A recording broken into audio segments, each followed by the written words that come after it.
charges were legitimate according to every metric they had. In the meantime, I decided to check the other units. Maybe this was a widespread glitch. I went through the records for all 36 units in the Ashford building. Unit 412 was the only one affected. No other tenant had any issues. Just Catherine. I also started keeping a closer eye on Unit 412 itself. Not in a creepy way, just standard property maintenance checks, inspections, that kind of thing. I'd walk past the unit a few times a week. Catherine's apartment was always quiet. I never heard music, voices, movement.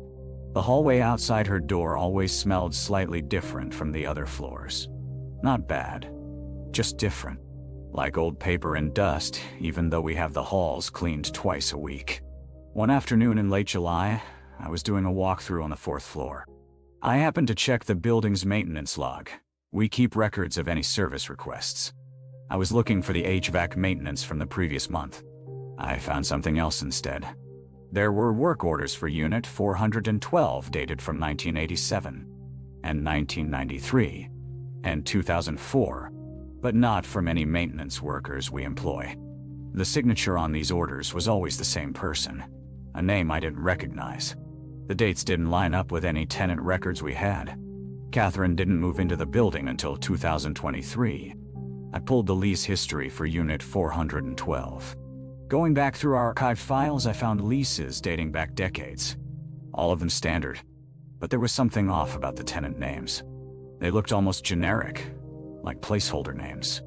And when I cross-referenced them with our current database, I found that none of them had any phone numbers, emergency contacts, or previous addresses on file. Just names and lease dates.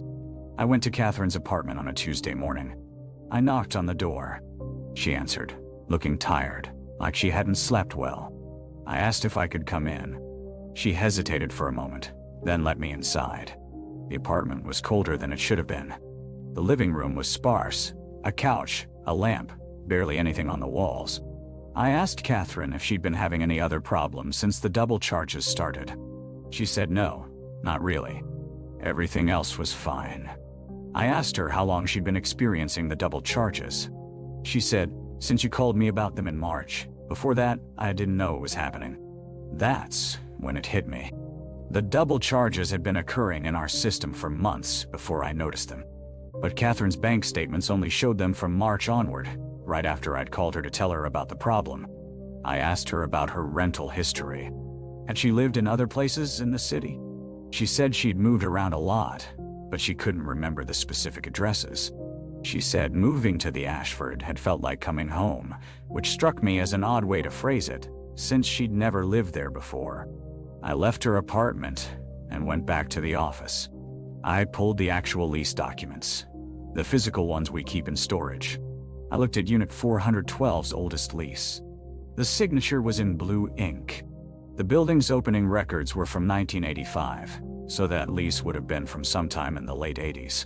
But the ink looked fresh. New, like it had been signed recently. I checked the other unit leases in the same file. Their signatures were faded. The paper was yellowed. Unit 412's lease looked like it could have been signed yesterday. I called Catherine again and asked her if she remembered signing the lease. She said yes, of course. I asked her what date it was. She said March 15th of that year. But I was holding a lease dated March 15th from 1987. We've since brought in an IT company to audit our entire system. They found nothing wrong. No viruses, no corrupted files, no logical explanation for the double charges. The charges still happen every month. Catherine still makes one payment. Our system still records two. Catherine is still living in Unit 412.